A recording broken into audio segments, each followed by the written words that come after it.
Hey, welcome to Genre Exposure, a film podcast. Join us as we explore the wide world of cinema, broaden our horizons one movie at a time. I'm one of your hosts, Dustin, and as usual, I am here with Jason. Hey, everyone. What's up, my dude? Hey, man, what's going on? Pretty good. I've had a fun week. I went to a concert for the first time in, years. Crazy boy. Yeah. What was it? Well, to you it may be lame, but to me it's very nostalgic. I went to the Let the Bad Times Roll tour that The Offspring is doing. That's fine. That's cool. Yeah, so it was them, Sum 41, Simple Plan. Yeah. I got to relive my high school pop punk phase with some old friends from high school, so that was super fun. Shout out to them, Daniel and Jeremiah. Love you dudes. Awesome. It was a good time. So everybody had a good time. No bad trips. No. Did you crowd surf? No. I'm these days I'm the kind of in the back just vibing. Yeah. At the metal shows, I'm the dude that just stands on the edge of the mosh. Yeah. You know, I'll pick someone up if they fall, but other than that, I'm not getting in that shit. I'm too old for that. Good Lord, I'd break something. Even when I was younger, at one of the Warped tours, I got into the pit for it was some heavier, more hardcore band, and I was right in the thick of it. And at that point, I was like, okay, this is not for me. This is too much. You know immediately if it's for you or not. Yeah. I'm cool for the skate punk bands and ska bands and stuff. It's you're all there and you're kind of just pogo jumping up and down. I'm cool for that. But, yeah. There's some stranger hugging you because he's just so damn happy. Yeah, I'm cool for that, but otherwise I'm a little bitch and I can't do the whole fighting in the pit thing. That's great. Nothing is better than that communal love at a punk or metal show. Oh yeah, you know. And it was a good crowd, a good vibe, good Awesome. everything. Yeah, Very cool. Lots of that. I felt the good energy, and I hadn't been to a concert in so long. I was like, oh, this is. I had convinced myself I don't need to go to concerts because why bother? But man, sometimes it's just a good time being there and feeling the energy and seeing the band live. It's for sure. It's a great time. Awesome. So today, we are concluding the Genre Exposure Summer of Love, if one can call it that. Love is what we're calling it. Some might call it that. Our crazy odyssey through the Nikkatsu Roman Porno series, their stab at doing the big budget studio version of a pink film. Mm-hmm. It's been an experience. We skewed a little horror first with Zoom Up Rape Site, and then we went into more of a pure erotic film with a lot of comedy elements with Flower and Snake, which was surprising. And I think with your pick here, Jason, Star of David, Beautiful Girl Hunter from 1979, directed by legendary Norifumi Suzuki, you've kind of hit a blend of both of the prior films, in a way. Yeah, although, and we'll get into it, but this one is not nearly as funny. No. I think this is I think if one were to think of a pink film, especially one that's a little bit more toward the sadomasochism, this is exactly what they would envision. Right. So yeah, Flower and Snake was 74, and so this one's 79. So we can see that in the intervening years they've ratcheted up. Yeah. We got to do more. We got to make it more intense. Well, we'll find that out. We'll get into all of that. But of course, first we're going to talk about what we've been watching. Yeah. And I have a little shout out. Okay. We are part of the Prescribed Films podcast network. We love it. And there's all kinds of other cool shows out there you could be listening to besides us. They're probably better, if I'm honest, but thanks for listening anyways. And so I just wanted to highlight some of those and what they've been doing recently, at least the ones I regularly listen to and enjoy a lot, because why not share some love? So I noticed that Brett and Tony with Ash and Abe, they recently did an episode on Ghost of Mars, which is fucking awesome, and I applaud them for that. Wow. That is, one of the movies of all time, and it sure is a film. It is a film. And I'm internally intrigued about the fact that was supposed to be in universe with Escape from New York and Escape from LA before they kind of had to shuffle it around. Yeah. Not a good movie, but I do thoroughly enjoy it. So yeah, I can't even enjoy it on that kind of a level. I just and it's always wonderful to hear people talk about it. I think. I wish we could just forget it, but that's fine. And then, of course, Unsung Horrors, which we're champions of here. They've been doing their whole Chagas thing that they do every year. Going through a bunch of Shaw Brothers films. Nice. They've done some good horror ones this time, so I've been padding out my watch list thanks to that. Nice. So those are good to swing around for if you're into the whole Shaw Brothers stuff, or you're like me, and you're sort of a neophyte on that, and you need a little guidance on what to dig in for. Cool. Because it is vast and it is deep. It is. There's a lot of great stuff there. And if you're a collector like me, the Blu-ray sets are coming fast and furious. I'm already like 4 box sets deep that I need to watch, and I haven't. So, Well, yeah. That's another story. man, it's like those Arrow sets started, then everyone's like, "Oh, we gotta get a piece of the pie on this." What Shaw Brothers movies do nobody want that we can make a box set out of? And the movie Defenders. I don't think we've talked about them in a while. I always like that they sort of try to find the positive and the good in every film. And they started a Discord for their show. Oh, cool. So if you want to find some cool people to hang out with and chat about movies, go look into that. Ooh, maybe we should do that. We should rip them off to our own Discord. I don't know if we have a following enough for that. It'll just be you, Like me, and 4 Michael. people. Michael might not even join. It'll just be you and me, and then like 2 or 3 other people. Hey, man, you gotta start somewhere. One day. Maybe one day. Every movement begins with a few brave people. Which is probably a thing that the main character in Starved Date, a beautiful girl hunter, might say. Ooh, yeah. Yow! Nice. All right, what have you been watching? I watched a movie called The Wonder. Oh, okay. Yes. I wonder what it's about. But It is about a tale of 2 strangers who transform each other's lives. A psychological thriller and a story of love pitted against evil. Wow, that summation, I just read that. I didn't reread it or pre-read it. But that does not... Okay, so Florence Pugh, who has been in the news lately because she is rightly proud of her body. Why shouldn't she be? I mean, I'm proud of her body Yeah, too. So. I got no problem with it whatsoever. She is the lead, and she plays a nurse who goes to Ireland. She's British. She goes to Ireland in the 1850s, right after the whole famine, to watch over a girl who has not eaten for 4 months. Ooh. So they're thinking, oh, this is a miracle. There's a nun who's taken her opposite shift, so someone's always there watching. So she starts investigating what's going on. It's a good movie. It's not something like you must see this, but if you've got nothing else going on for a couple hours and you like period dramas, you like Florence Pugh. You're getting me these tags, and it's like period drama, psychological thriller, Florence Pugh. I mean, I'm in for all of this. Awesome, so. yeah. It's a good looking movie. It's very gorgeous. It's got some really good interior photography. Very moody. Okay. Yeah, I think if you're into like religious films and period pieces and the psychology therein, I think you would really dig it. Oh, okay. So where can you watch this? It's on Netflix. Oh, nice. So it's easily accessible. Well, I'm slapping it on the watch list. You could maybe after this, you could watch that new show One Piece that's on Netflix. I have a report to make about that. So Please do. do you have another film or anything? No, that's all I got right now. Got any updates for us on Ahsoka? The 3rd season was a little slower, but I'm still there with it. I'm enjoying it. Is it the best thing ever? No. But yeah, I'm liking it. I'm digging it. All right, cool. So I've got 2 things to talk about. I'll hit you with some bad. I'll hit you with some good. Okay.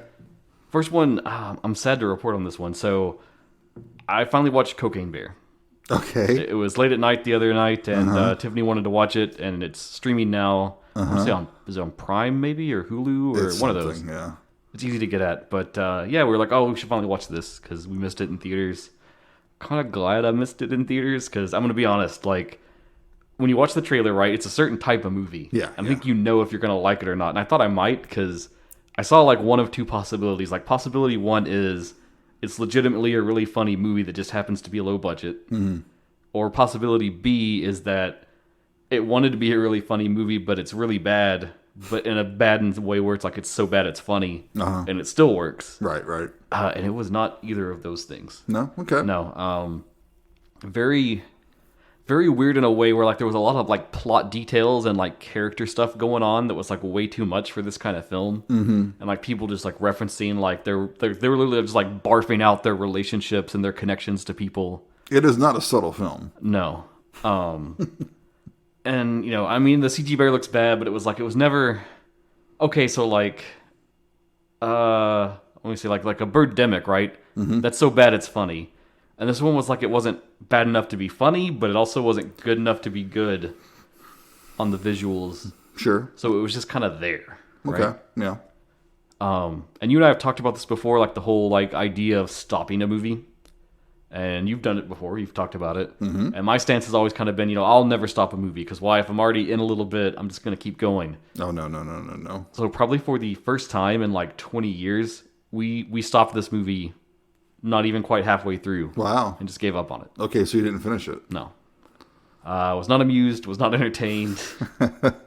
Wow. If you dug it, I'm glad you dug it, and that's cool. Mm-hmm. Enjoy it, but it was not for me. Okay, that's fair enough. I found it diverting enough when I saw it. Like, it wasn't, oh my god, this is the funniest thing ever, and it wasn't, this is the worst thing ever. It had peaks and valleys, and the peaks were never that high. Yeah, that's fair. For me, the valleys were never too low to just turn it off. Oh god, they were for me. Yeah. Like, I think the most I was intrigued was when it was the little kids, and they find the brick of cocaine. Yeah. That was pretty funny. Right.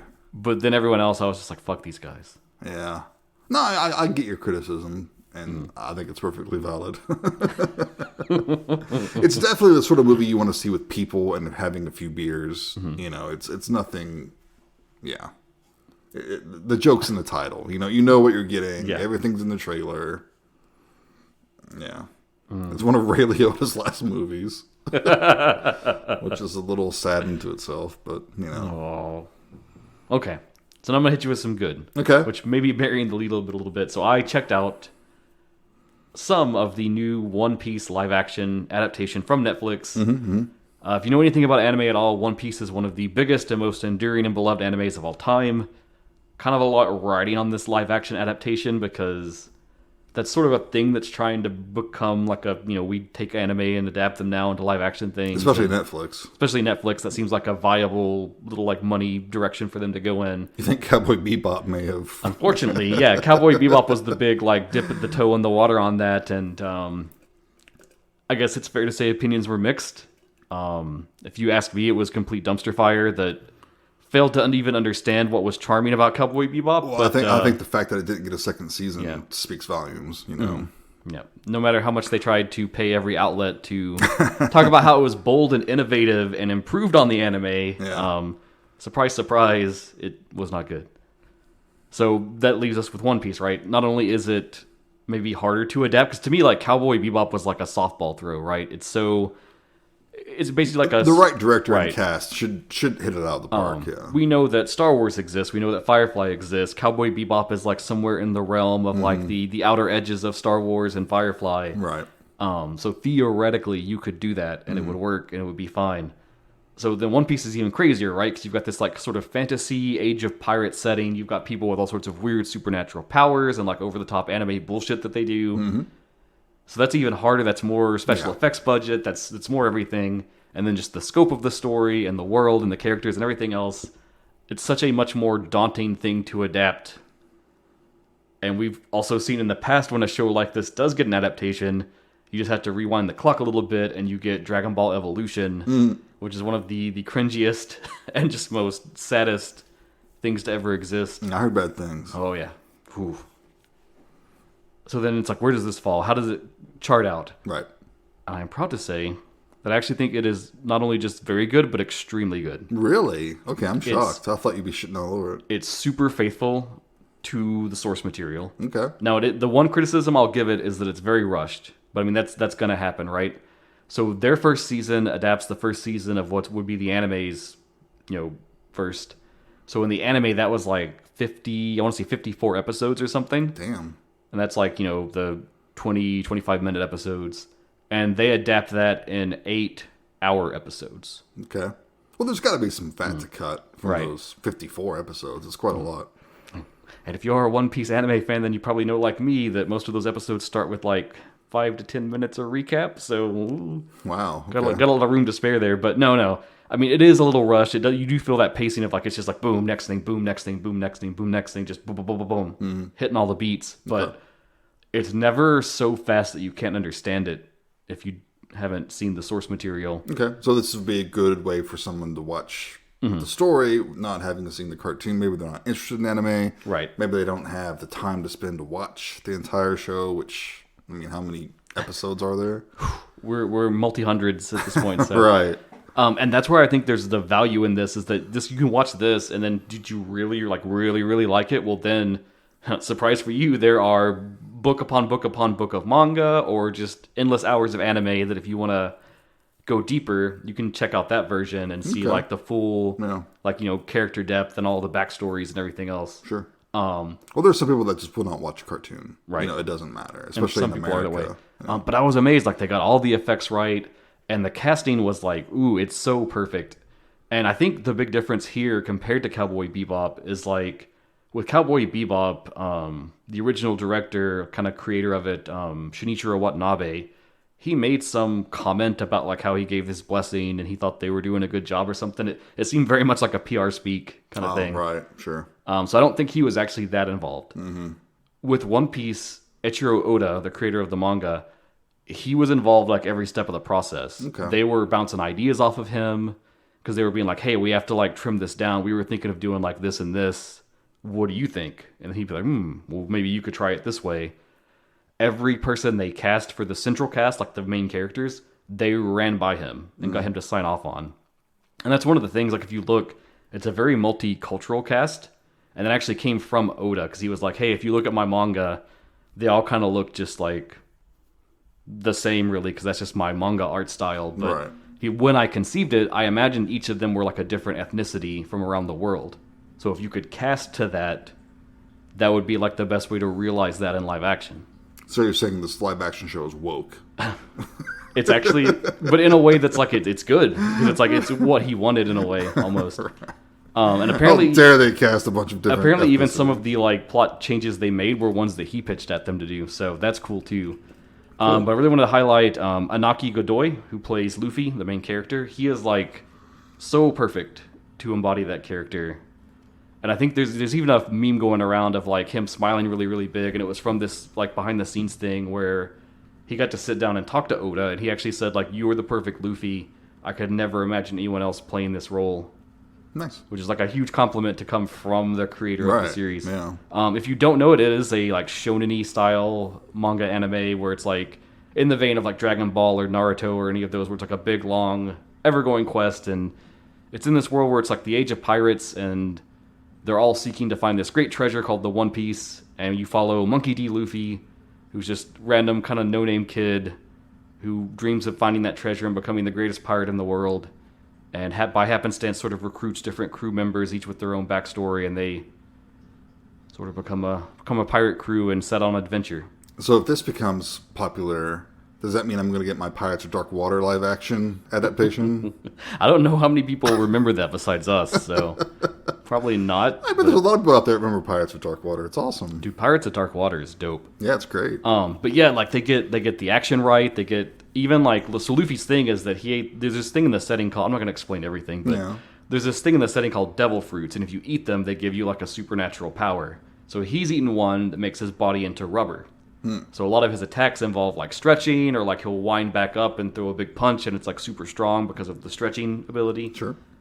And I was surprised how good they managed to make that look for the budget. Because again, it's not like... It's like a Roger Corman Fantastic Four live action. It's better than that, and they're not throwing around like, LucasArts money or anything. Yeah. Cool. All right. I was very impressed. I'll check it out then. You've sold me. I Worth a wasn't watch. sure. I was going to get your opinion before I... Especially if you're like, I've never even encountered One Piece at all. I think it's a good sample just to get a feel for it. Cool. Awesome. Yep. So resounding praise from me, which says a lot. The other anime fans out there, do you agree with Dustin? Do you disagree? Let us know. You should agree. I'm going to say this. If you thought Cowboy Bebop was an excellent adaptation and you think this one is bad, there is something wrong with you. You should go get help. It's okay. People have problems. It's fine, but no. All right.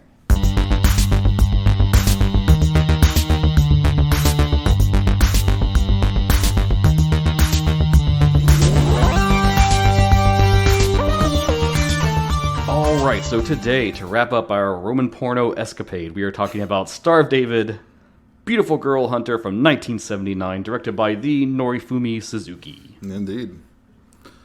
Shall I hit you with the synopsis that's on IMDb? Sure, yes. Okay. Let's start there. That's a good spot. Spurred by a fascination with Holocaust atrocities and his rapist biological father, a wealthy student secretly abducts and subjects women to acts of sexual torture. That's pretty succinct. Yeah, that's pretty much it. But that does make it sound worse. And don't get me wrong, this movie's kind of rough. Mm-hmm. But it made me expect something worse than what we got. I think so, yeah.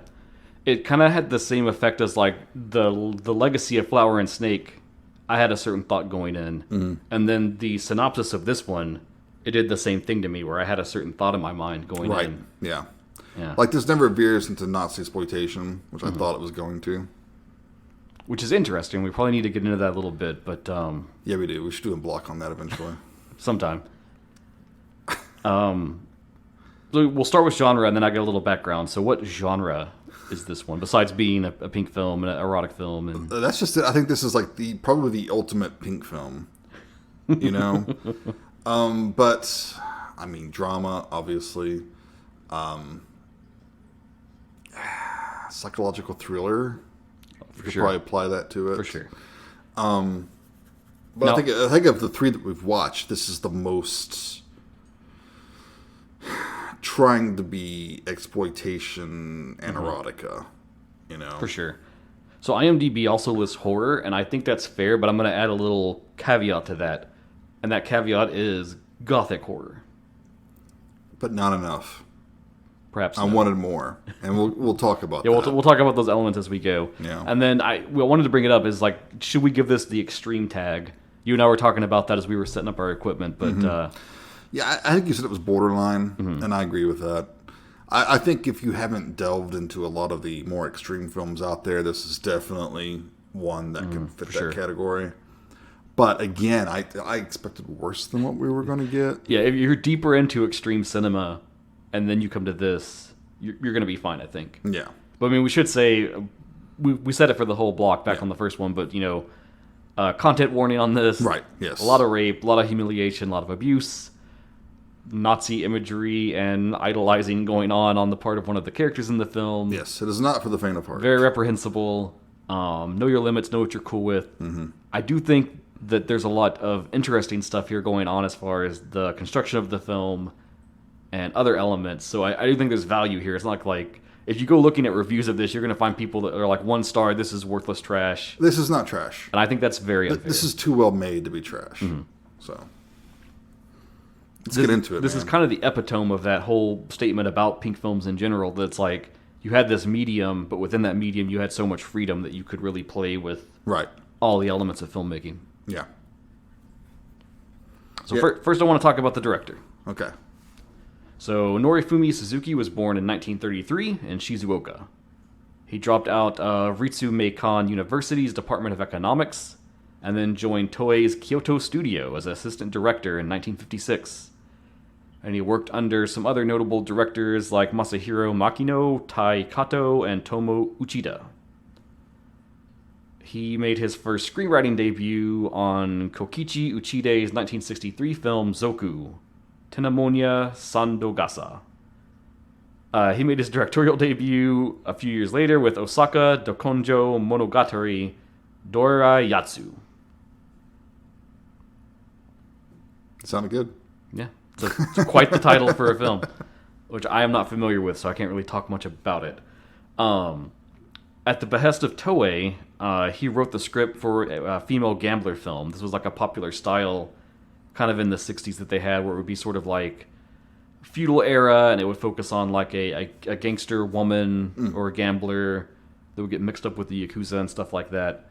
And he wrote the script for a very popular one from 1968 called Red Peony Gambler. And that starred Junko Fuji. And it became a huge hit and became this series of 8 sequels that just continued on. Okay. And then he's got his own series of films that he directed that became super popular, starting in 1975 with Toraku Yaro. All of those starred Bunta Sugawara, a very famous actor, which actually has a cameo in this film, which I'm sure was due to the connection there. After working on some further films with Toei up until 1984, he eventually left and became a freelancer. And just was going to work with whoever, wherever. At 1985, at the Yokohama Film Festival, he was awarded a special prize for his career and his contribution to filmmaking. And then the last film he ever released was Benbari High School in 1990, which was produced by a well-known individual, Koji Wakamatsu. After that, he never really made any more films, but is what it is, you know. Now, he has several films that I would say are notable for us here at Genre Exposure. Probably the top one is his nunsploitation film, School of the Holy Beast. Oh, I've heard of that one. I haven't seen it yet, though. That also draws on a lot of like Christian concepts and imagery, like Star of David. So that's an interesting through line between two of his films. And then he was also known for some of the Toei Pinky Violence films that he directed. Really notable is Sex and Fury, which is quite popular. And then he did several of the Sukeban-themed Pinky Violence films, where it's like the delinquent girl boss sort of characters. And that included films like Girl Boss Gorilla and Terrifying Girls High School Lynch Law Classroom. Now, on some of those, he got to actually direct Miki Sugimoto as the star in those films. And like we've had our Queens of Roman Porno, so if you go over into the Toei Pinky Violence world, they also had their Queens of Pinky Violence. Miki Sugimoto was probably one of the top of that. And she was really known for playing those Sukeban type characters. And then one of her all-time famous roles was the lead in Zero Woman Red Handcuffs. Oh, that's favorite. Which I have brought up continually over the years of this show. That's another one I haven't watched yet. I need to. Oh. And one more little background thing I want to lay down before we go to the film. There's another name attached to this movie that ties back to our podcast. No? Did you recognize it when you were browsing through? No. So this film is written in part by Atsushi Yamatoya. He is the one who wrote and directed Inflatable Sex Doll of the Wastelands. Oh, no! Which may suddenly make you think about a lot of the things in this plot where you're like, whoa! Okay. And then, of course, also he worked heavily with Seijun Suzuki and scripted Branded to Kill, which is one of his most famous films. And he wrote some for Toei on their Pinky Violence series. Notably, he wrote Sex Hunter, which was the third film in the Stray Cat Rock series. Okay. All right. So, yeah, a lot of pedigree on this film. I did not know. Awesome. Okay, but I guess let's get to the film now. Let's do it. Actually move through things and talk about it. Yeah. It opens, as any good movie should. On a dark and stormy night. Yes. It's a rainy night. We see this man. He's approaching like this big gate. It's obviously like a gate to a house. Yeah, like a big mansion sort of deal. Yeah, you hear sirens blaring. He's jumping the gate. And this dude is sweat embodied. Yeah. He's just really sweaty. Yeah. Really, really unhinged. Yes.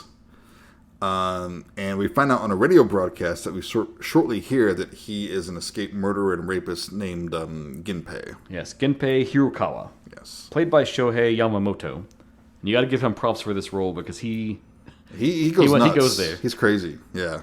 And we see a plaque about this manor too. It's the Jino family. Oh, that's right. Yes. And instantly he has this couple tied up. Mm-hmm. Yep. Clearly a husband and wife. Yep. He's asking for money. He's wanting to know where the safe is.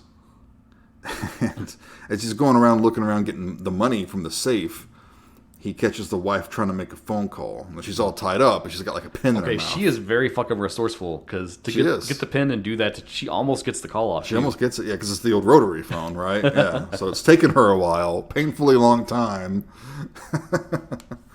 So he comes out, finds her.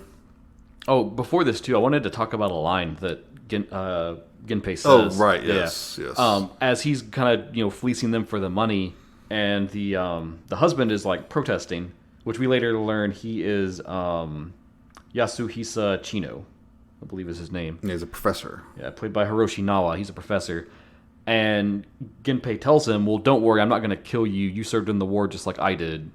Yeah. And then, for whatever reason, this is a dumb move on his part, but the professor admits, like, I didn't go, actually. I got exempt from it. Yeah, he's at university. He was at school. And Ginpei says to him, so you were snug in your lab while I crawled through the mud in China. Yeah. And he gets, like, real hateful toward him. That pisses him off. Which may lead to what ends up happening.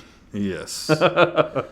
Stretcher Ginpei finds the wife trying to make a phone call. He does what happens in these movies and assaults her. And this is where we really get like the sweat cam on him, because it's like as the rage builds in him, they do this nice zoom in on his face.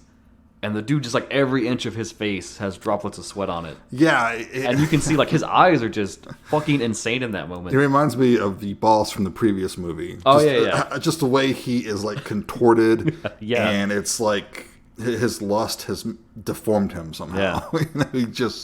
He's like inhuman almost. Yeah. There's some artful blocking here. Because the husband's tied up and gagged. He's kind of forced to watch what's going on. But they have like the back of his head is in front of like the crotch region. Yeah, the genitalia they won't show in Japanese cinema. This made me think more of Zoom Up Rape Site, where they got some really clever, like, we're going to show absolutely as much as we can. Right.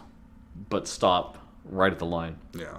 But I mean, it's literally putting it in his face. Yeah, it's very humiliating, demeaning sort of scenario to be in. But he spares them. He does. Yeah. But the storm intensifies and the power goes out. And he's continuing to watch them, and it does seem like the wife has begun to enjoy herself. Yeah. And then as it kind of skips on, we get a bit of like narration from the professor. And he talks about his wife a little bit. He's making like a journal, a diary. A journal, yeah. And he talks about how his wife is from an aristocratic family, which again makes me think back to Flower and Snake. Oh, yeah. It's kind of that same archetypal character. Very modest family. She's very shy and polite. But he says, I know she has these secret desires. Yeah. Kink for degeneration. Yep. He puts it. And then we cut to him whipping her. He's whipping her. But he can't get the same reaction that Ginpei got, and it just pisses him off. And she says, don't hit me in the stomach because I'm pregnant. And the professor's like, shit, well, is it mine? You know, and he just keeps beating her harder like an asshole. Yeah. Then we get this cut where we get the sound of a baby crying and the logo pops in. Yep, we get the title card, baby crying, and then we should maybe say here, if you go looking for this film, it's got a few different English translations going on. Right. I think on Letterboxd, the subtitle is Beautiful Girl Hunting instead of Hunter. Right. So I don't know what the delineation is. Star of David, Beautiful Girl Hunter is how you're going to find the Impulse Pictures release. Yes. So that's kind of what I went with. Yeah. Yeah, we get a title card, and then we see this young man engaging in different activities. He's like, college age. Very attractive young man, who is Tatsuya Chino, played by Shun Domo. Yes. Our main character of sorts. And he's very good. He's amazing in this film. Yeah. He's good at playing that psychopath, because he'll shift between charming and polite to sadistic and horrible on a dime. But, I mean, you see these movies like where the villain is supposed to be charming and seductive, but the entire time you can just tell he's a creep. Yeah. But, to me, Tatsuya doesn't come across that way. Like, you would think he's... Like, if you didn't know this was a Pink film, he could be like an action hero. He'd be Kamen Rider or something like that, right? I don't think Kamen Rider's ever strayed this far. But... Well, you never know. But he's visiting an elderly man and his daughter. Yep. This is he is Takayuki is his name. Takayuki, yes. He's a friend of the family. Yeah. So you get the impression that he is like a father figure to Tatsuya. You're not sure what's going on here yet, but he's wanting to sell some land and wants his advice. Yeah, he says that it's the anniversary of when his father passed away. Yep. And he wants to restore their family mansion and put it back in working order and make everything nice again. And he just wants to sell a little bit of the land that they own since they were so rich and just put that toward it. Yeah, and there's some dialogue dropped that Tetsuya's dad saved him during a storm on board a boat. Yep, there was a boating accident. We also meet Yumiko here, another one of the main characters. Who calls Tetsuya brother. Yeah, she's played by Hiromi Namino. Now, my vast knowledge of BS anime... I immediately inferred the fact that they were probably childhood friends. Oh, sure. And grew up together, and that's why she calls him brother. Right. Because even her dad's like, you're too old to be calling him brother and that sort of thing. And she's great, too. She's really good. Amazing actress. Yeah. Actually, most of the female characters in this film, like the actresses, are just... Well, they have to run the gamut of all the emotions. And they have to go through so much, too. Yeah. So we get back... There's a funny joke, too, because right now we don't really know a lot of the depravity that's going to come, but they make a joke about Yumiko, like, coming and working at his maid. All right, yeah. At the manor and stuff. Yeah. Which is interesting setup.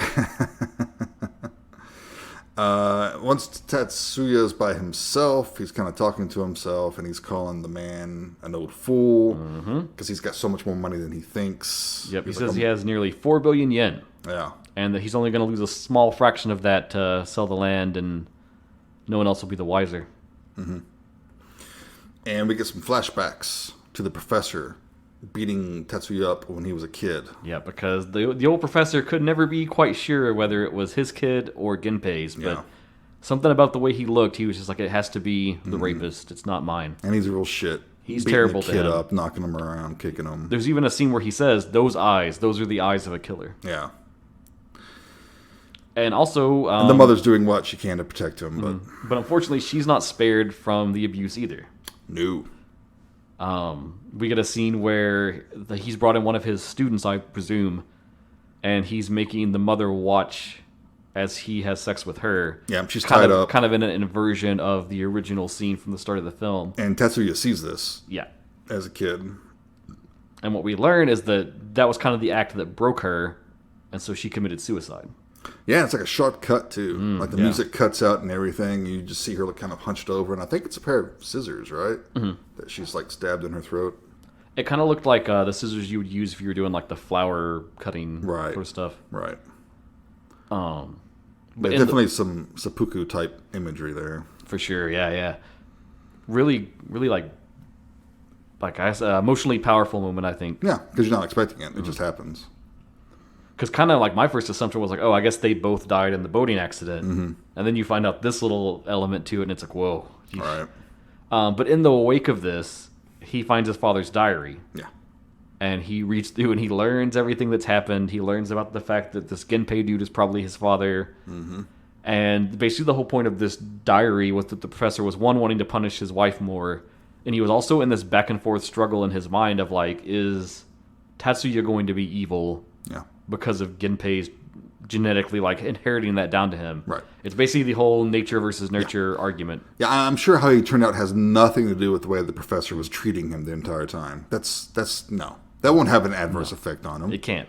And that's the problem with his whole... If this is even like his experiment, you've already fucked it up. Right, yeah. Your control should have been that you were nice and loving to him. And then does he still go crazy from that? Yeah. But interestingly, at the end of the journal, he decides to stop writing it. And he concludes that Tatsuya is good. He doesn't think genetics matter to it. He's begun to like him. He's begun to like him even. He says he's smart, he's kind, he's loving, he's a good person. And he concludes that all people are initially good. And they kind of have to choose to start doing evil. Right. No matter how you treat them growing up, I guess. But there's also pictures of his mother. Yeah. Trussed up pasted amongst in there, these notes. Which that's, again, some of that flower and snake like imagery going on. Yeah. And he's got a line where Tetsuya says something about how he admires the people who created Auschwitz and dropped the A-bomb. Yeah. And now his real life is going to begin. I put this in my notes when I was watching the film. Oh no, he's obsessed with Nazi ideology. Never a good thing. I don't care how you spin it. Yeah. It is not a good thing. And so I guess here's where I'll intercut my gothic horror thing to talk about it, because we have all the elements now, right? This manor is all dilapidated and old and ran down kind of looking. It's very Western. Very Western style. We're going to see it coming up in the next scene, but he got this whole like sex dungeon thing going on. Also very gothic with like just the way it's designed and laid out. He's got this creepy like iron mask helmet that's down there. Yeah. There's like I don't know if they're murals or like stained glass, but of like Christ and like the Madonna and Child in different areas and things like that. And then also a story elements, right? So he's got this family secret that's kind of hanging over him. It's very like House of Usher kind of thing going on. Yeah, all those elements are sort of swirling in the mix. Yeah, and that's what I wish there was more of. But we'll get to that in a little bit. Sure. So the next thing we see is that he's out on the street. He's got a fake beard on. He's got a fake beard. Looks pretty good on him, though, I think. Yeah, I mean, he looks better than Al Pacino at a ball game. You know, so. And he runs up on a woman named Sayako. Mm-hmm. And he wants to bring her to the manor, and they need to have a chat about something. Yep. And we cut to them in the manor, and they're having something to drink. Yeah, having a little brandy, I think it is. Yep. And turns out this is that student that slept with the professor. Yep. And Tatsuya basically reveals that there was this whole thing about keeping that affair silent. And she says, well, I kept up my part of that bargain. She's expecting some money now. Yeah. Her reward for being so good. But of course he drugged her brandy. Yes. And this is where we then descend to that dungeon room. And I also put this in my notes as he begins to sort of like mess with her. This guy has things way more figured out than the dude from Flour and Steak. He does. He does. He's not. Yeah, he's been thinking about this for a while. Years, perhaps. Yeah. But Seiko comes to, and she tries to talk with Tatsuya, but he tells her that the professor was not his father, and he's the son of a killer. Mm-hmm. And he just begins to whip her. It's funny, too, because she teases him about being a virgin. Yeah. Because we find out that she's sort of like a hostess at a bar, and that she's kind of slept around with all kinds of people. Yeah. I guess you can just tell. I don't know. And in the course of this, he drops a crazy line, too, where he's like, from now on, my life will be like my true father. Right. But we also get a little more backstory, too, that when his mom committed suicide, the professor paid off all the doctors to make it seem like she died of an illness. Right. So that he could hide the truth and there wouldn't be any kind of scandal on their family. Yeah. And then we get a smash cut to him playing tennis with Yumiko. Yeah. Yeah. And just like a good psycho, he has the perfect mask. Yep. No one would ever look at him and suspect him. Nope. Good looking, affluent, young man. Mm-hmm. But he's having a birthday party. Yep. And everyone's there. Yumiko there. Everyone is there. There's this bit about a girl sobbing uncontrollably. Yeah, we learned that he's quite the playboy, and that at his college, everyone is pining over him and wishing they could hook up with him and date him. Apparently, this one girl is uber distraught. Yeah. She just keeps she's drinking like a glass of brandy or something. And she's just sobbing in the corner. People are just ignoring her. And it's funny because Yumiko goes over to play the piano, which he's very good at. Mm-hmm. And then everyone's kind of like, oh, I think that's his fiance. I think that's who he's going to marry. Yeah.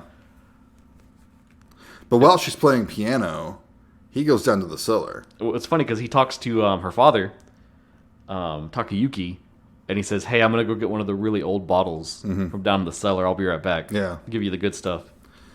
And when he gets down there, we see Seiko is just hanging there. Yeah, hanging from chains. This guy upped his game. It's not just ropes anymore. He's got chains and pulleys going on. And it also kind of mirrors the image of Jesus that's behind her. Because, his hands are kind of up like in the crucified position. And it looks a lot like she is. But he takes off his clothes and then just straight up stabs her. We get an epic blood spray here. Yeah, we get your typical Japanese samurai film blood spray. I saw that and I was like, oh, I've been missing this. That's what I've been missing from the other two. Right. And we get an awesome intercut where, we go back up and everyone's dancing at the party, having a good time. And then it cuts down to Tatsuya, and he's, raping the dead body at this point. Yeah, she's still chained up, so she's hanging there. And he is just covered in blood. He's covered in red. Yeah. But the scene is lit with a soft blue, and it's a really gorgeous image. It's a horrible subject matter. Very. But it's a really cool composition. And this is what I wish there was more of. Argento would have been proud. Yes. It's like a Mario Bava movie, an Argento film. So I want to talk about Bava a little later. Okay. All right. Cool. And I'm digging this. Yeah. And it's almost like... And then we get a shot of him washing off. Yeah. And then he's just back at the party, perfectly fine. He's got the old bottle of wine. Mm-hmm. Yeah. Though I want to put a pin on one little thing for later. During the course of the cuts back to the dancing, for a little bit of time, Yumiko dances with her father. Yes. Which is pretty innocuous. Sure. But just put a pin in that for later. Yeah. But yeah, he's back at the party and he's talking to himself again. We hear his voiceover. He says he's got the perfect alibi for the night because everyone saw him there. Yep. But then we cut to Seiko's body and it's dumped by a river. Yeah. And this is reported in a newspaper. And he's reading about it and He's so happy. He seems happy with his work. So, doing his dad proud. And, this is the thing we should talk about.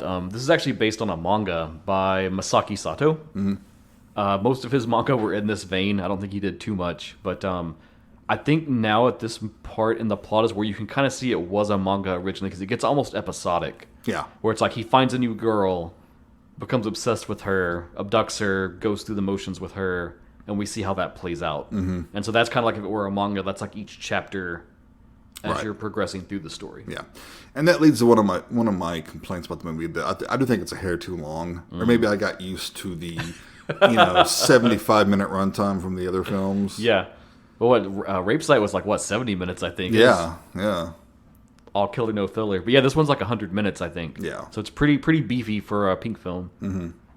I mean, it doesn't overstay its welcome per se, but it just didn't feel as lean as the other two. Yeah, but we meet our next heroine that he pursues, Kiyomi Nishizaki, played by Asami Ogawa. Great actress. And she's giving a speech on TV. She's a high school student. She's a senior. Mm-hmm. And she's talking about how people need to have confidence in the goodness of others. Mm-hmm. And they need to seek to rid themselves of their desire to kill and focus on peace and goodness. And this just pisses Tatsuya the fuck off. He ain't having none of this. No. And he immediately is like, well, why is she on such a high horse? I'm gonna destroy her. Right. We get a little aside here now where there's some cops that are introduced. Yeah. They've noticed the murder of Sayako. And they're like, oh, this is exactly like Genpei Hirokawa. He got away. We never caught him. Yeah. He must be back in action. Right. He's still on the loose. So they want to kind of bring back that cold case and try to continue it. And then we do see Genpei. Yep. And he is still kicking around. And he's still doing his thing. Yeah. Because he attacks a girl on a bicycle. Schoolgirl, to be exact. Yeah. And then we see him, he's reading about Tatsuya in the paper. He's staying in like a flop house. Yeah. Yeah, there's like a bunch of other guys there, and he's looking at the picture, talking to this other guy about his kid. He knows that Tatsuya is his. Mm-hmm. So then we cut to Akita Senior High School for Girls, and Tatsuya's plot begins to unfold. Mm-hmm. He pretends that he's a newspaper reporter, and he's like, oh, our outlet saw your speech on TV. Yeah. We've got this, really famous person that wants to interview you. If you'll just come with me, I'll take you there. Don't get in cars with strangers, kids. I mean, that's just... See, pink films teach you nice life lessons. Yeah, they get to his house. Here's the fucked up thing about this. He picks her up right after school, right? Mm-hmm. They drive so long, it is the dead of night. Yeah, it's dark, yeah. When they reach the manor, and she's like... okay with it still. This is fine. Sure. Why not? Oh, you poor girl. Yeah. And we pretty much have a hard cut to her tied up, right? Mm-hmm. Yeah. And this is almost like it's a little bit like a web. It reminded me of the elaborate ropes. Yeah. It's sort of the elaborate Kinbaku-style roping, but it's a good metaphor, the like spider angle. Mm-hmm. And he says something about he brought her there to draw out her immorality. Yeah, he says, I'm going to be your coach. And we get some very classic, I think if you've seen any sort of like Japanese film that goes in this direction, he gets like the shearing scissors and like starts cutting up her clothes. Oh, sure. And stuff like that. Very fetishistic. Mm-hmm. But also here, the lighting is gorgeous. Yeah. This is where it starts really looking like a gothic horror film. So anytime we're in the basement, it becomes like almost a Mario Bava lit type setting, which I really dig. We don't get a lot of it. It's just like here and there. I don't want to say these are the best scenes of the film because they're the worst moments of the film, but they kind of are the best scenes of the film. Like they're the visually. Best shots. Yeah, they're gorgeous. Now I love that juxtaposition between the horrible act we're seeing, but the beautiful composition. Which isn't totally, that the whole point? Yeah, yeah, and that's totally a giallo aesthetic too. Right. You're seeing these horrible things, but oh man, it's just so gorgeous. And he's saying all these horrible things to her. Oh, he's just like, it's pure just degrading. She doesn't bathe often. And tells her like she that. stinks. Yeah. And then he kind of acts like he's going to like really cut her and hurt her. And she sort of like is able to reel him back by agreeing to talk about when she first started masturbating. Yes. And he tells her to do it. Show him. So she has to do this. But he plays the video of her speech, to her while she's doing this.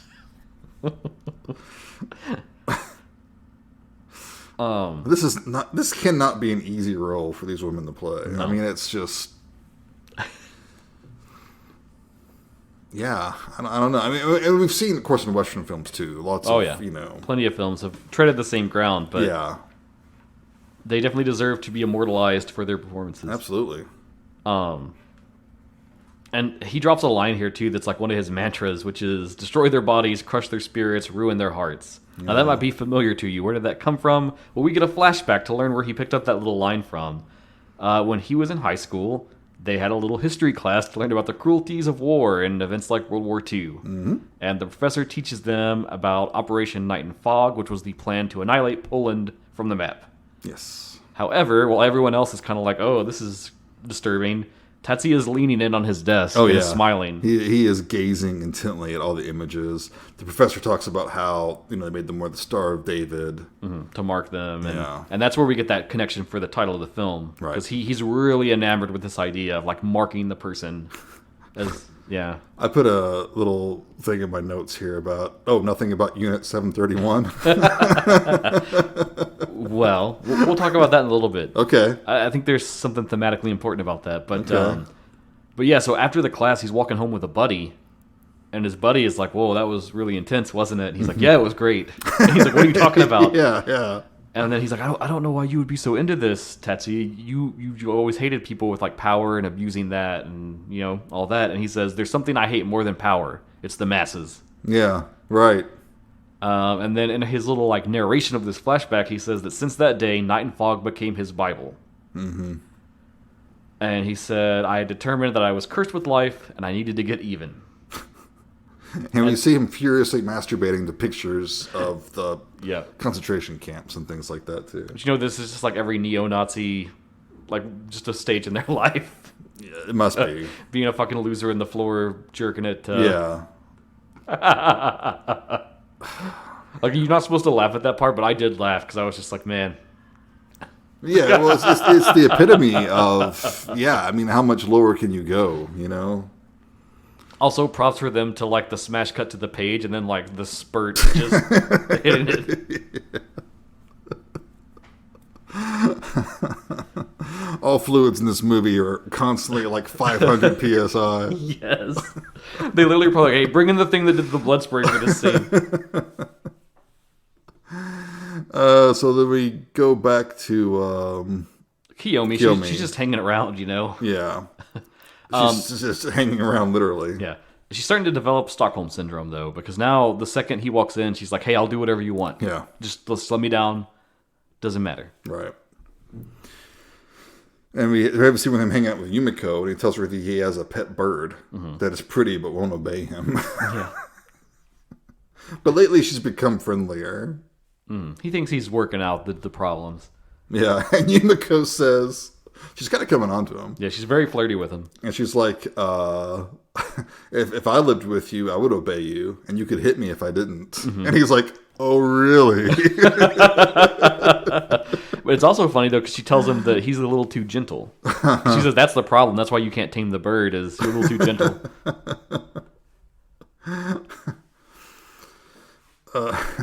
So then we catch up with Genpei. Yes. He's hitched a ride with a trucker, and I think this is where the Bunta Sugawara cameo is. Oh, okay. Is he the truck driver? Yeah, because that ties into like in those other films that he directed. That was a comedy thing about a truck driver. So. Oh, okay. It's funny because they're just like talking about women. It's like very raunchy but comedic. How you know the type of woman from her nose? But it's obviously he's on the road, and we get this sense that he is traveling toward Tatsuya. Mm-hmm. Yep, he's gonna check in on his old flesh and blood, and then we meet our next heroine. Mm-hmm. She is Jun Yashioji, played by Natsuko Yashiro, and she is a famous pop idol. Yeah, they see her like out in the street. She's being swarmed by a bunch of people, and he gets knocked down at one point. Yeah, because everyone's so excited to see her that they just shove him aside. Yeah. And immediately he's just like, fuck that woman. You're the one. Fuck her. Fuck her. So then we get a little shot of him watching her performance on TV. kind of scoping out who is this person. And it's the very like sugary sweet J-pop kind of singer where it's just about love and happiness and da da da. And he drops some like harsh criticism. He says, as he's watching, he says, "This is just a superficial piece. The TV is a collective hypnotic machine to produce flocks of sheep without the will to resist." Yeah. And then he makes his decision. He says, I'm gonna abduct her and I'm gonna show her just what an animal she actually is. If I ever had like a new wave punk type band, Collective Hypnotic Machine would be the name of this band. That would be an awesome name. But that dungeon's pretty full, so he goes downstairs to check on Kiyomi, and she is like 100% his slave now. He's like totally into it. She's trying to study for school, which is weird. Yeah. But and this is the first time I noticed his like metal doors. Yeah. I don't know if they were seen before, but this is the first time I really noticed. Well, see, I think usually the angle we get is like from the stairs. Yeah, we don't usually see them. And in this one, we get it from the back of the dungeon out. Yeah. So yeah. And they're like, blast doors almost. Yeah. Like you could shelter down in there if there was a bombing or something. Right. But yeah, she's doing her homework. She says she's not good at math. So he starts showing her how to solve the problem. Mm-hmm.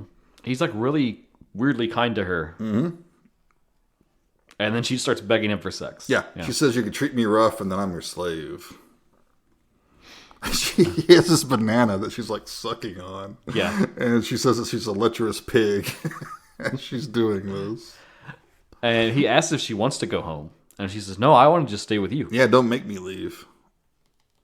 And so they hook up. He chokes her out. More choking. It's interesting, too, because the way they smash cut it, we just see him dump another body. So it almost seems like he killed her. It's like nighttime and he's taking her out of her trunk. She's back in her schoolgirl uniform. And he like drops her off like at the beach. Yeah. So you're like, is she dead? Holy shit. And we really don't get a follow-up on that at first. Yeah, it takes a while. Because then it goes right into his pursuit of June. Mm-hmm. Which we catch up with her. She's checking into a hotel. She's there for the night because whatever, her next performance, this and that. She has her aide is with her. Yeah. Machiko, yeah. Played by Yuka Asagiri. Mm-hmm. Who I really liked in this film. Yeah, she's good. And they're planning a secret rendezvous. Yeah, and Tatsuya is Tatsuya. That's what I said, Tatsuya. Oh, those Japanese names. He's pretending to be the driver. Yep. Which the amount he had to research to like know the name of the guy. Yeah. To then intercept this. But he's got the time, he's got the money. I could see it. Oh, yeah. He's probably bribing people left and right. He's basically like an evil Batman. Right. He's even got the underground cave. Uh-huh. It's like if Patrick Bateman was Batman. Yeah. Oh, wait. Oh. Ooh. Interesting. What else is going down in that Bat Cave? Yeah, so June's a little more resourceful, though. So as they're on the way to the manor, she starts to realize they're going not where they thought they were. Mm-hmm.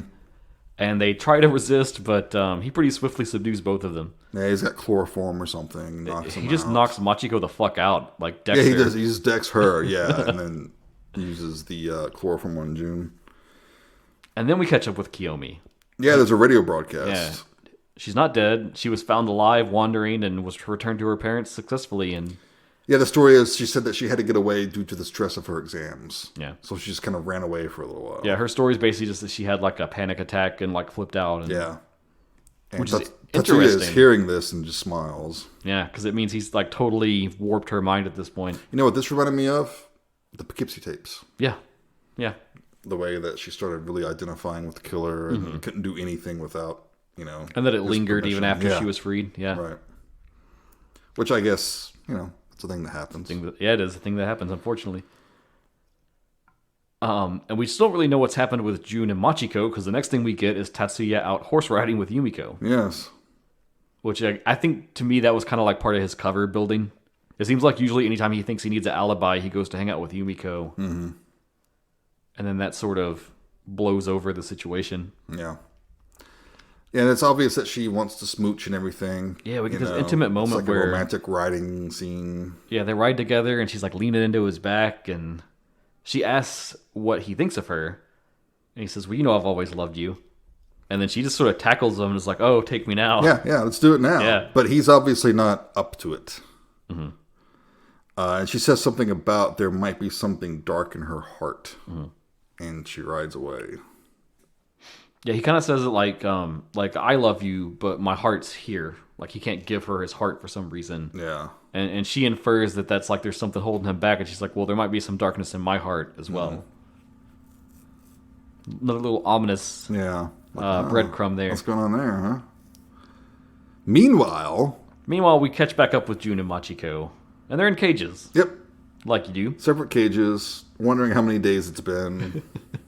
Tatsuya comes down and taunts Jun with a magazine article that says she disappeared with a lover because no one knows what really happened to her. Yep, one of her concerts got canceled. Yeah, she's been dropped from the New Year's Eve show. Oh, and this pisses her right off. Oh, yeah.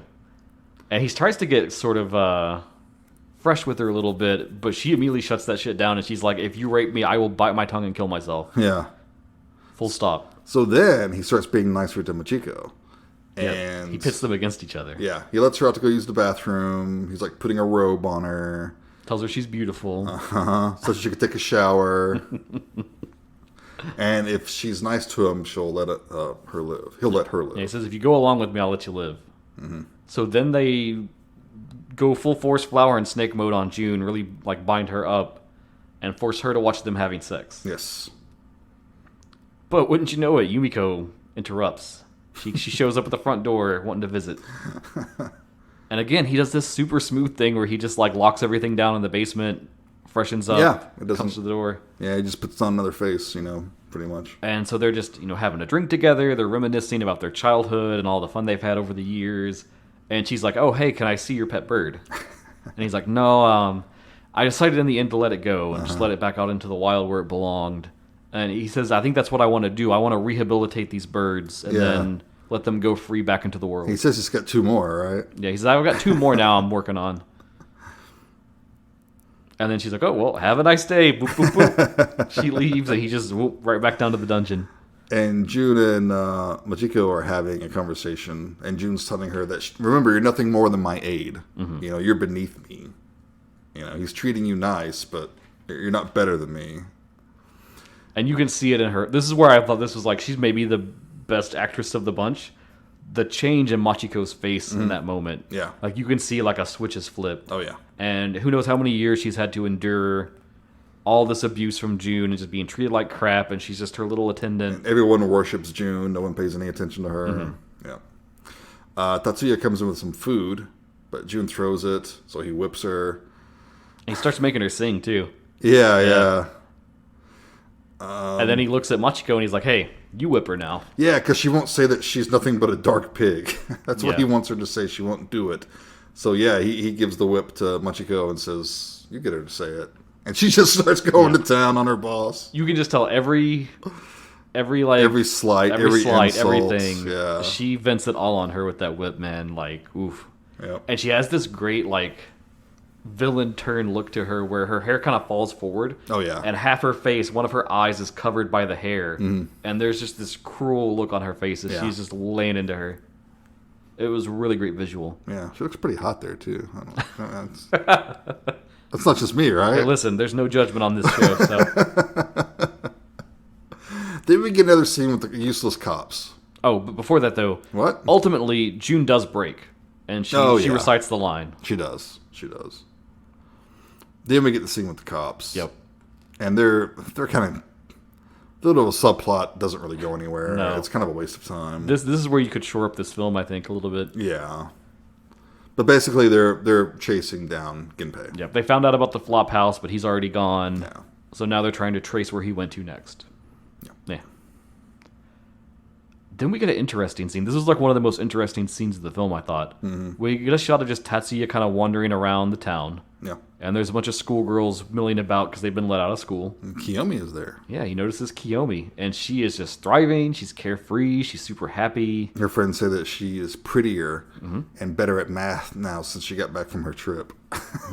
And then her little group, they cross right past Tatsuya. Yeah. And we just get this freeze frame where she's going by and like smiles at him a little bit. Yeah. And then just walks on. Yep.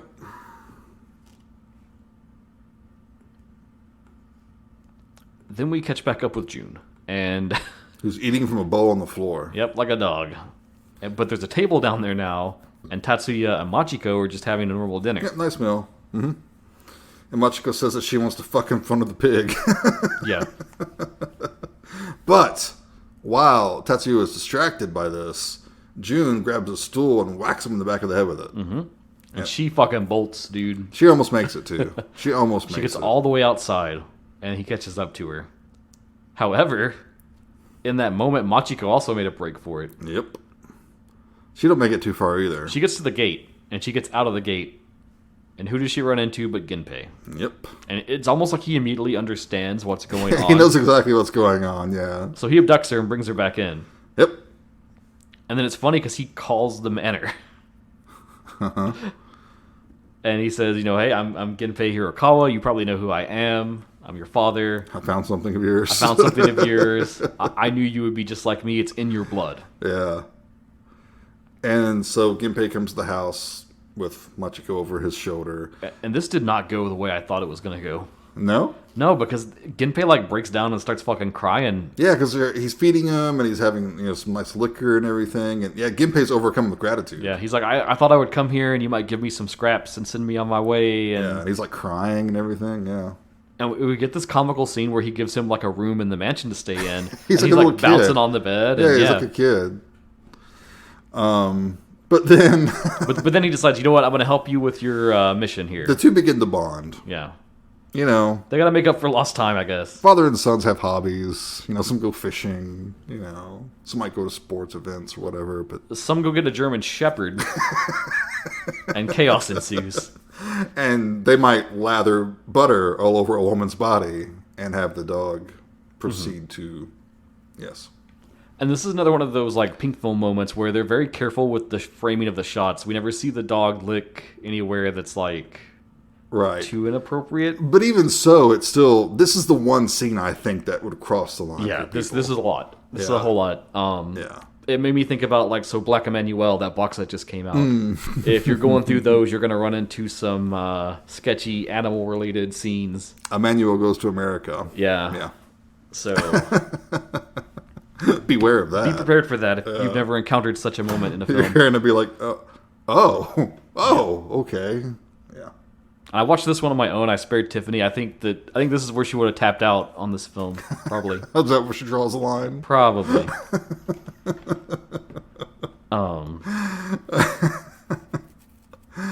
Yeah, and June's watching this, and it's obvious that she's just lost her shit at this point. She's completely broken. She's foaming at the mouth, going mad. But it's different than Kiyomi. Kiyomi submitted to the process.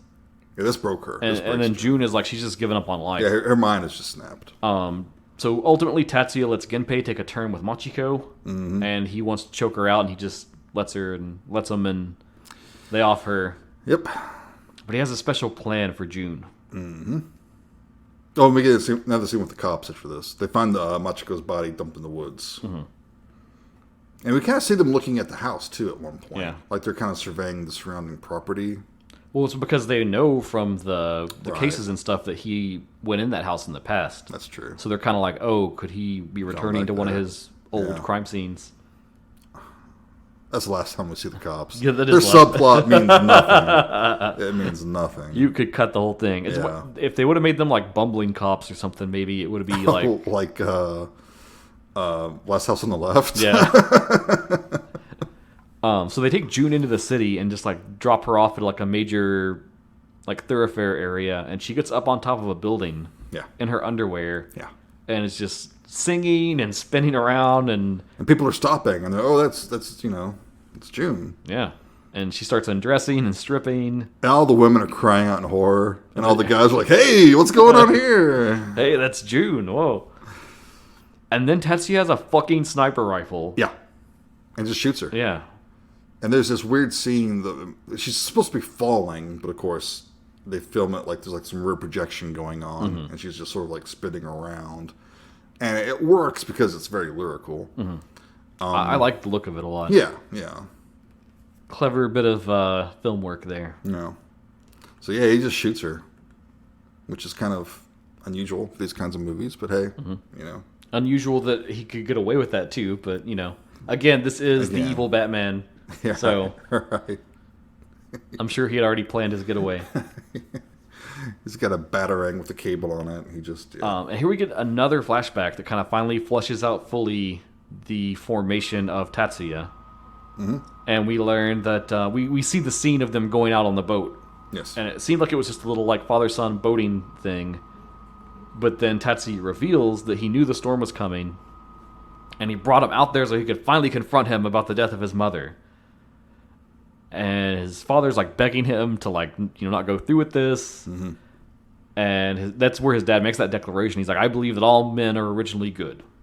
Full stop. You don't have to be this kind of person if you don't want to. And Tatsuya drops a little Bible verse on him. Apparently it was one that his father said a lot, which is it's from the Psalm of David. Behold, I was shapen in iniquity, and in sin did my mother conceive me from. Let me start that over. Okay, sure. I quoted my thing wrong. But it's from the Psalm of David, and it's, Behold, I was shapen in iniquity, and in sin did my mother conceive me. Mm-hmm.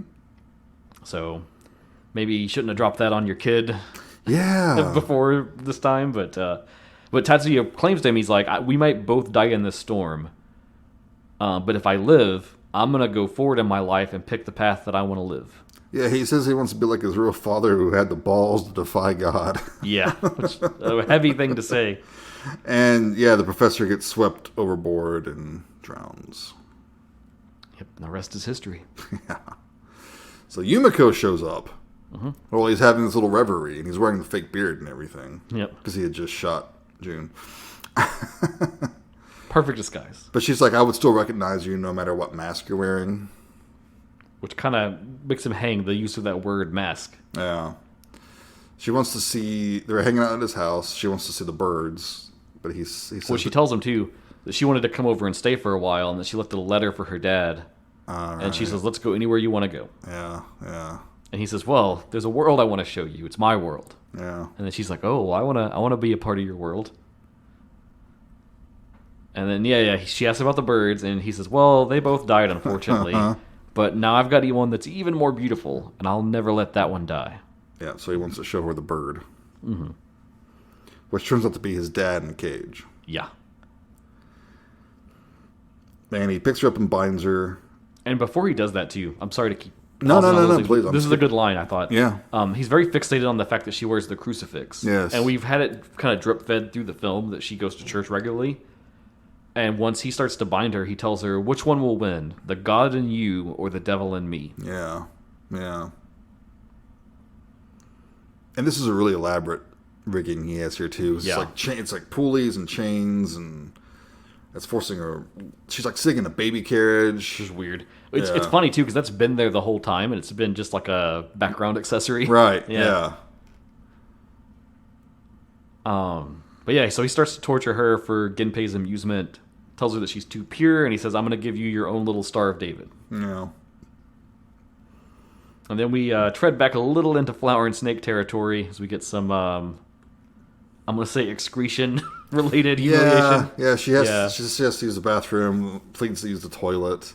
And even the dad's like, hey, let her go piss. What's the problem? Yeah. He's like, what's wrong with you? Just let her go. But he won't do it. No. And, so they had the, super sprayer, blood squirt and stuff, and so they bring that out for one more little gag. It's good for all sorts of fluids, really. Yeah. But yeah. This fountain. It just goes across the floor. Which is fucking insane. Yeah.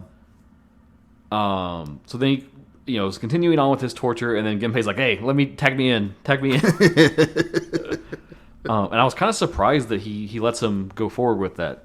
I don't know why. Really? It seemed like he was kind of putting Yumiko on this pedestal in right. a way where it's like that was his personal project sort of thing. Well, I mean, it could have been part of his plot because we do see what happens. Yeah. But, she begins to pray, and Ginpei doesn't like this. And we see, the light from the cross reflected in his face. He's like a vampire. Yeah, it's like it starts repulsing him. Yeah, so that whole gothic horror sensibility kind of comes back for a minute here. Mm-hmm. It made me think of the Hammer Dracula films. Yeah, it's like if the Hammer films were like... If you took the later Hammer films where they got pretty sexy. Yeah. And then backported that co-produced by the Japanese or something. And Yeah. I know Hammer also had rougher cuts for the Japanese market. There was more blood in them. Like in especially the horror of Dracula, you actually see more steak penetration. Ooh. Yeah, cool. and that was not in the British or American cut. They made that solely for Japanese export. Interesting. God love those gore hounds.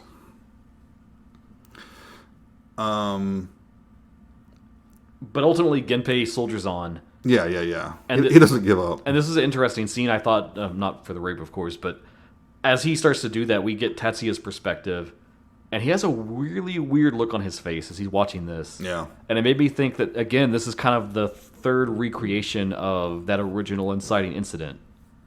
Right? Because it's kind of implied that he's always had a thing for Yumiko, and then here's Genpei going at her, and he's watching. Right, yeah.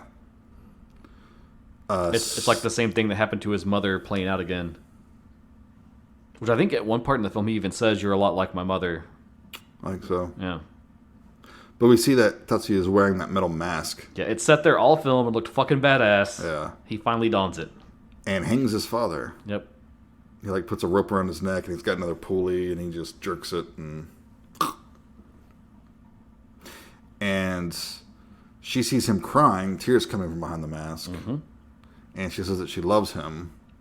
And she says, "I feel sorry for you." Yeah, and her cross falls to the floor, and so does the locket that he's been wearing this entire time, which happens to have a picture of his mother, all trussed up, Kimbaku'd up. Yeah.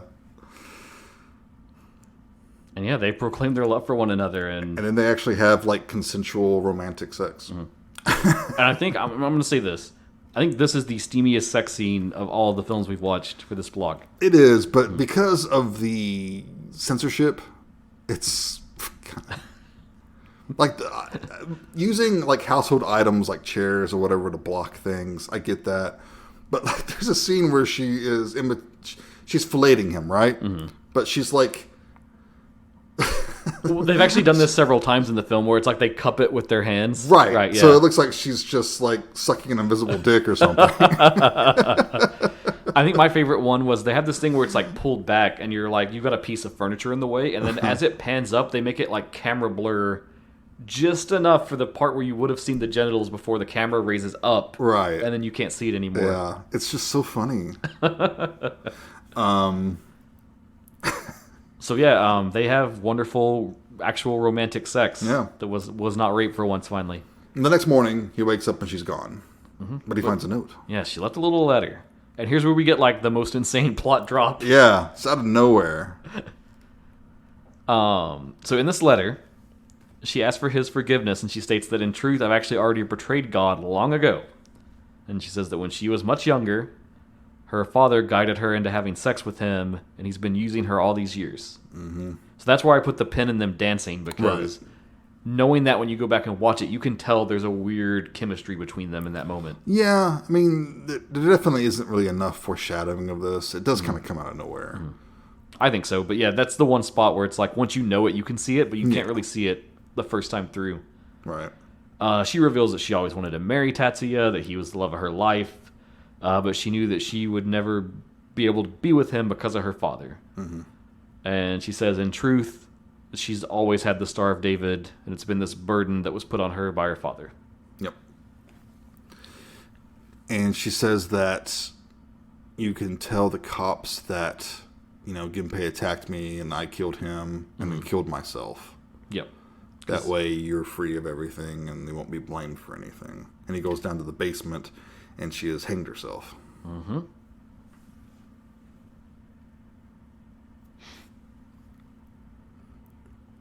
then we get this weird coda. Oh, and there's like is it part of the coda or is it right before it? It's that line. I wrote down the line. I forgot to write the context. As long as we hate God, he who keeps silent, he will continue living in our minds. I think it's then. Yeah. But yeah, we get this coda, which it's a hard line to unpack, but yeah. We get this coda where Tatsuya is just kind of chilling on the manor estate. He kept the German Shepherd. I guess you gotta have some friends. Sure. But he hallucinates that he sees a young child, Yumiko, and he kind of chases off after her through the garden. Yeah. And he's trying to find her, and she comes up from behind the bushes, and she's wearing that metal mask. He takes it off. But then it becomes every woman that he has subjugated and killed throughout the movie. It kind of morphs through each one of them. And they're all like heavily made up too. Mm-hmm. They're very like divine, almost, you would say. Kind of their looks. The actress divine? No. Like they have a glow. I mean, they had a lot of eyeshadow, but it wasn't that crazy. Angelic glow to them. Oh, okay. I would say. They do. But yeah, and then we cut, and he's discarded the iron mask into the ocean. He's thrown it away. And he's sitting there, and he's kind of got his hand, like, bracing his head as if he's in defeat, almost. Yeah. And we get a little, like, final line that appears on the screen, which says, again, this is a Bible verse, I'm pretty sure, I will lift up mine eyes unto the hills from whence cometh my help. Yeah, I'm still not exactly sure what that means. At least in context to the movie. Okay. But yeah, that is the end of the film. It ends kind of artsy-fartsy. Yeah, very, very abstract. But I mean, the whole movie is fairly artistic. I mean, it's well made. It's well shot. Well, here, let me give you the full passage that it's from. Okay, it's Psalm 121. And so the full passage is, I lift up my eyes to the hills. Where does my help come from? My help comes from the Lord, the maker of heaven and earth. Indeed, he who watches over Israel will neither slumber nor sleep. The sun will not harm you by day, nor the moon by night. Okay.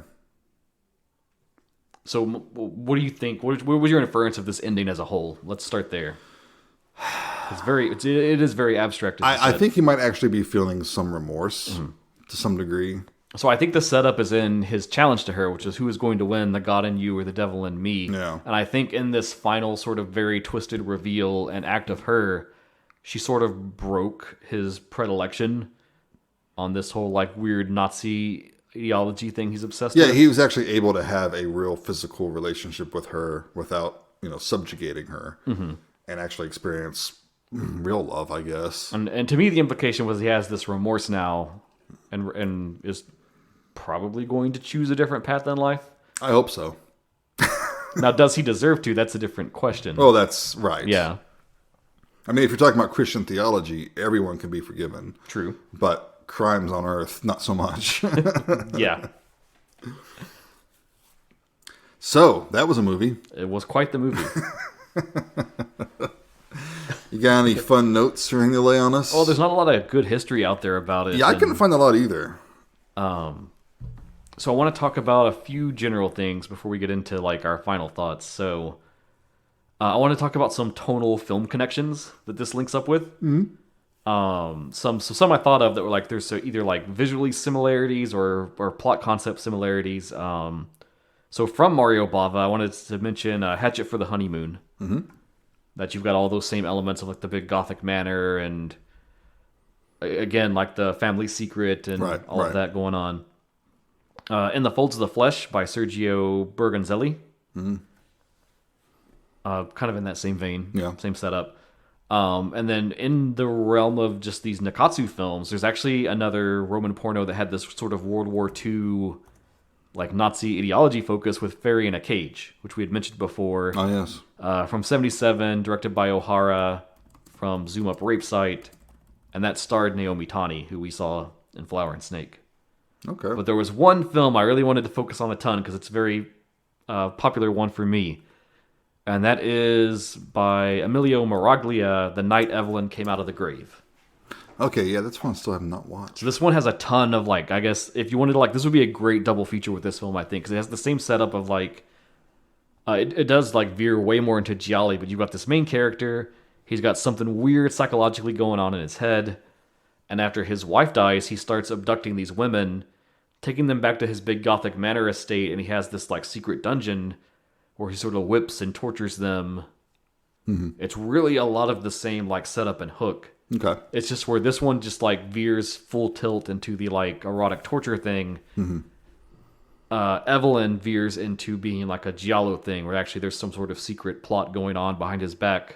Okay. See, this movie also reminded me of something else I'd watched and mentioned before, and that's Bloody Pit of Horror. Oh, yep. From 1965. Because those Gothic touches that it had reminded me so much of this because it's It's an Italian film, and it's about a man who is torturing models. Yeah. Of course, it's in a much campier vein. Yeah, you know, that's true. But I got hints of that. I kind of wondered if the director had maybe seen that and was a little bit inspired by it. Had to have. So I want to talk about like themes maybe and like commentaries that this film makes. I think there's a few things it touches on.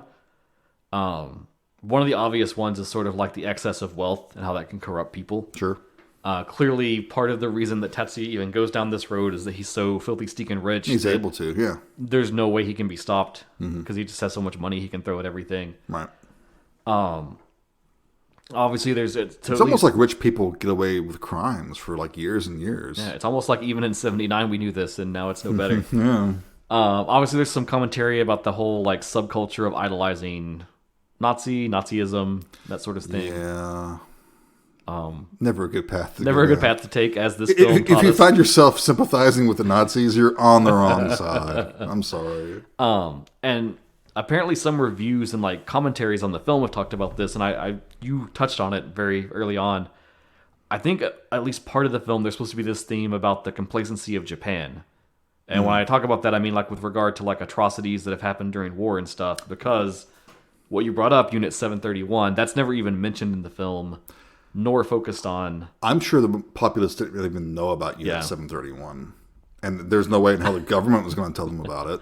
And for those of you who don't know, it was basically one of the Japanese camps where they had largely Chinese soldiers. And I mean, it was pretty much their version of a concentration camp. Yeah.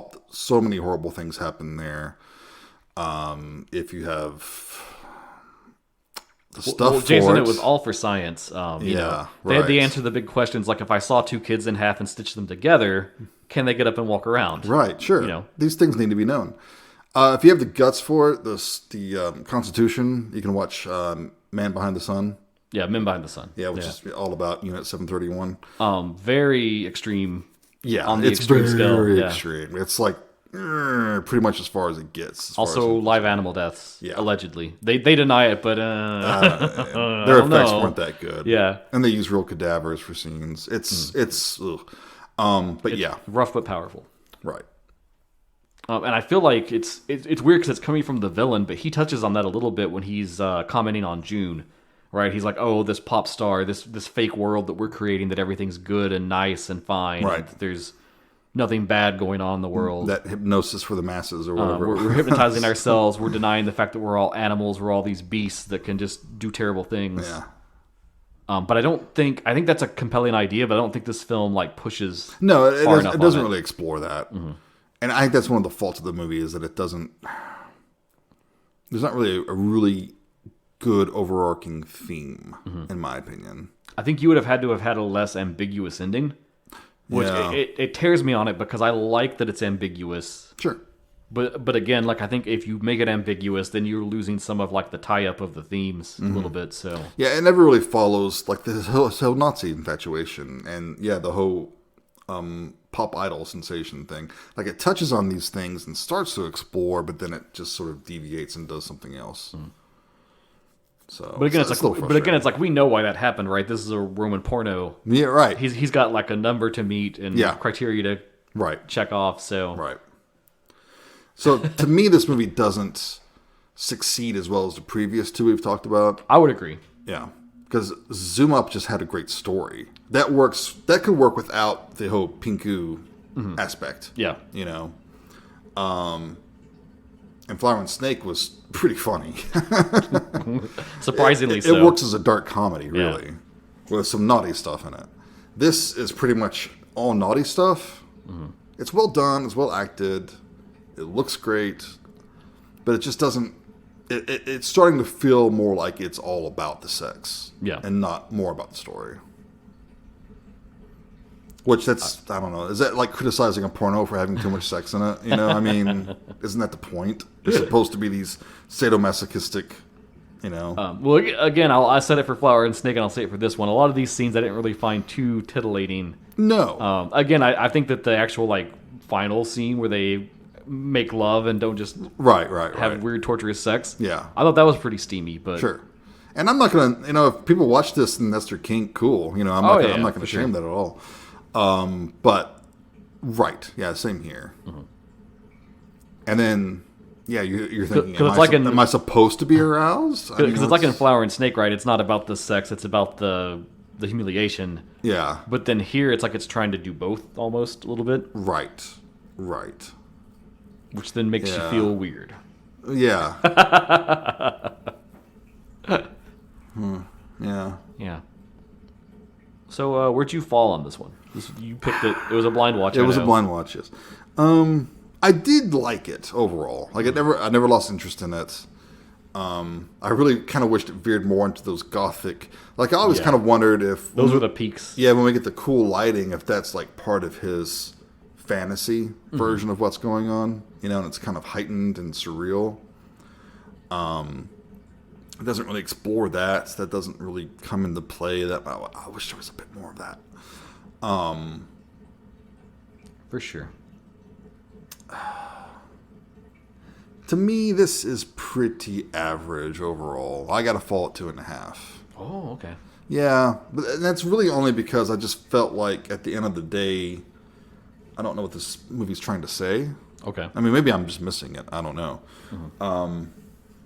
But it just doesn't seem to have as much of a purpose as the other two. Okay. I can respect that. Unless the purpose is like exploitation, in which case it does a pretty good job of that. Oh yeah. But definitely if you're talking just exploitation, definitely memorable, I would say. Mm-hmm. And 2.5 is a fair rating. I'm not saying it's a bad movie. I'm not saying it's a great movie. I am glad I watched it. Mm-hmm. Do I need to watch it again? Probably not.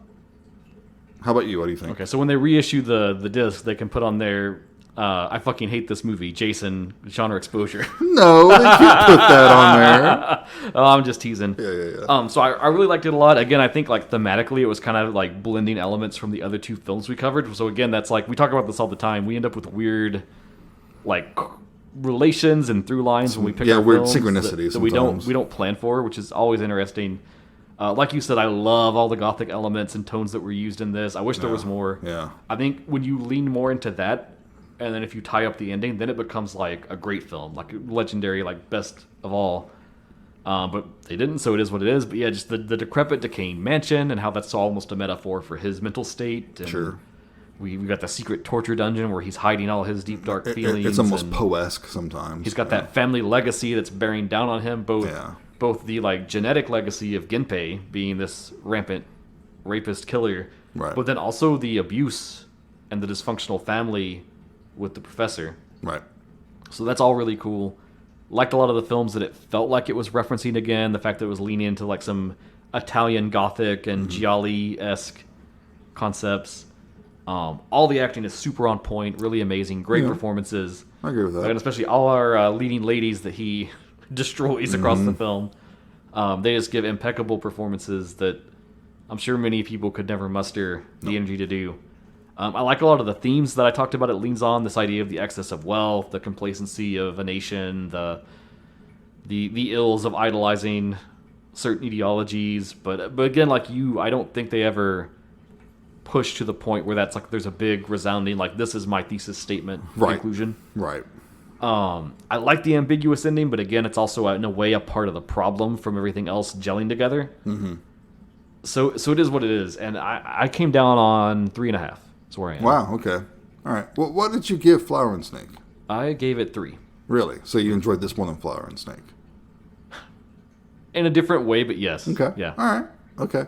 See, I was judging mine by my reaction to them, like because I really liked Zoom Up. Mm-hmm. Great movie. And I liked Flower and Snake a little bit less, but still liked it. I think I gave it 3 stars, if I recall correctly, because it made me laugh. But I enjoyed this a little bit less, so I got to give it 2.5. I think there's a lot of things that are compelling about this, where I don't know how much I'll even watch this again, but if I watched it again, I feel like there's certain parts and certain ideas that I would be like reaching to try to look for, which maybe aren't there, and maybe I'm just projecting into it, but like Flower and Snake, I would probably watch again more readily, but it would really just be to put it on for like a yuck. Yeah. And I like films with like depth and like weirdness that you can like drift into. So there's a little more potential here for me than Flower and Snake. Cool. I mean, yeah, it's not a bad movie by any means, so I don't disagree with your evaluation completely. Well, there you go. The genre exposure Summer of Love with our Roman Porno Nikkatsu extravaganza has come to a triumphant end. These have been a few interesting films, haven't they? They have been. And I want to thank all of you listeners for coming along on this ride. If you're still with us, you're awesome. Yeah, we appreciate it. Definitely branch out. If you're going to lean into any of these to watch, I think Zoom Up, Rape Site's the one to go with. Yeah, especially if you're a thriller, Hitchcock, Argento type. It's such an easy watch. Yeah. And it's really good. again, if like the S&M angle like squicks you out any at all, it's got none of that. But that also serves the purpose of the story. It has a point in that movie. And the thing is we've barely scratched the surface with this, so we could easily come back to these again in the future. There's so many more subgenres and styles and types. A lot of ours leaned more on the like horror-esque end, which again, that's just us kind of injecting our personal interests. But I mean, there's Roman pornos which are just like straight up like raunchy comedies. So yeah, lots more to mind here if you want to, and maybe we will one day. Who knows? We'll see. We'll see. We'll see what the popular demand is. I will say, after Star of David, Beautiful Girl Hunter, I am ready for a break from these for a little bit. Agreed. I was like, yeah, I enjoyed this. This was interesting. Oh, I'm ready for just like a normal film. Well, the holy time is coming upon us. It is. We are close to October. Yes. The Halloween times. So I think our movies are going to be becoming a little bit more palatable. If you listen to the show, we always try to go big in October and do a bunch of extra episodes. Yeah. And so we're just going to go ahead and lean into that, because next up we've got one more episode before October hits, and it's a listener episode. So we dove in and looked for some nice horror films to dig into, and we picked up a newer one that I really want to get into. I think we were intrigued by the trailer. So for next time, we are going to be checking out Ten and Tina, directed by Ruben Stein. This is a new director. This is the first feature. I'll hit you with the synopsis just to orient you a little bit. So, after a traumatic miscarriage, Lola and her husband Adolfo adopt Tin and Tina, a lovely albino brother and sister with an ultra-Catholic education that makes them lean into interpreting the Holy Bible verbatim. I love that this is our lighter fare after the movies we've been watching. So we got a bit of a religious horror, a bit of the whole like weird kids angle going on. Yeah. So it's a good time. I'm anxious. It's streaming on Netflix. Very easy to get at. Nice. I think it's going to be interesting. I was intrigued by the trailer. I don't know much about it. It looks like it kind of has a, what is it? Good Night Mommy? Yeah. Kind of vibe to it almost. But we'll see. Which, I mean, I know how much you love killer kid movies, so... I do. Yeah. Near and dear to my heart. I don't know if they're killer kids. They got a knife on the poster, so probably... They look like they're killer kids to me. They got that Village of the Damned look about them. They do. Especially with the albino angle, too. I'm sure that's a callback to that. It's got to be. But we'll get into that next time. So look out for that, and then that'll lead us right into our horror escapades for October. I can't wait. Whenever we do, Jason's the mastermind this time. So we'll see. We'll see where he guides our hand. Yes. But all that said... What have you been watching? What have you been checking out? We always love to hear what you're getting into, what you find is cool, what you find is interesting. We can't watch everything, so it's always helpful to have our lovely listeners give us a little signpost on what's worth checking out. And of course, again, every time we finish a block, we will pull one of our listener-suggested episodes and check it out. So if there's a film that you champion, that you love, or you listen to a block and you're like, man, I really wish they would have touched on this film, send it our way. We'll add it to the list. Yeah. It's good to have a variety. We'll get into it at some point. We've discovered so many good movies through listener suggestions. I say it every time, but pound for pound, our listeners have better taste than we do. Oh, yeah. I've loved every listener episode. You can hit us up on Facebook. You can hit us up on Instagram. You can hit us up on... you know what? You can hit us up on Twitter, man. Fuck it. Yeah, fuck this X shit. Fuck this X shit. I thought this was going to be a phase, and I thought he would go back, and apparently it's not. And it's so dumb. Whatever. It's Twitter, man. You send tweets. It's Twitter. You buy all this money for a brand name recognition and then change the brand name. It's just like Max. It's HBO, dude. What the fuck? It's not happening. Ugh. All right, whatever. To quote a personal favorite mainstream movie of mine, quit trying to make fetch happen. Nice. All right, well, I'm looking forward to it. Some horror films coming up. Yes, most excellent times.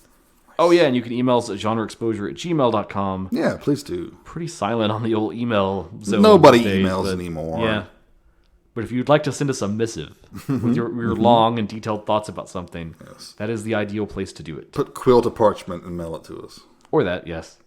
So all that said, you have been listening to Genre Exposure. Bye, everybody. Take care.